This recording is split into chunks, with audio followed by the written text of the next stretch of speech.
this is Tamara Evans, Digital Services Librarian at the Kings County Library. Did you know the library subscribes to many databases which contains millions of articles, videos, images, and ebooks that will help you with your research? Finding databases on the library's website is easy. Here's how. First, you want to go to the library's website, which is found at kingscountylibrary.org. Next, you're going to navigate to the brown Research button and click on it.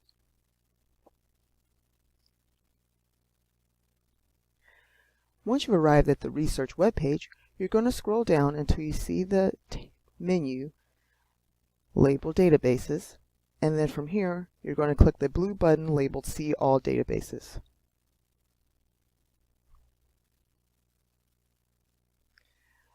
Once you've arrived at this webpage, you'll notice a variety of electronic databases that are all listed in alphabetical order.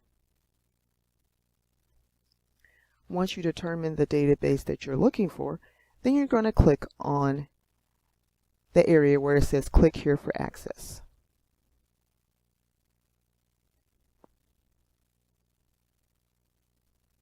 Be aware that if you're attempting to access any of these databases from outside of a Kings County Library building, you'll need your library card number in order to access it. Since I previously accessed the databases beforehand from within a library building, I don't need to type in my library card number. You'll be able to tell if you were successfully able to log in with your library card number and that the database homepage will show up like so. This tutorial will hopefully help you with your future research projects. For more library tips and tricks and to stay up to date on what's new around the library, make sure you follow the Kings County Library on Twitter, Facebook, and subscribe to our YouTube channel. Thank you and have a good day.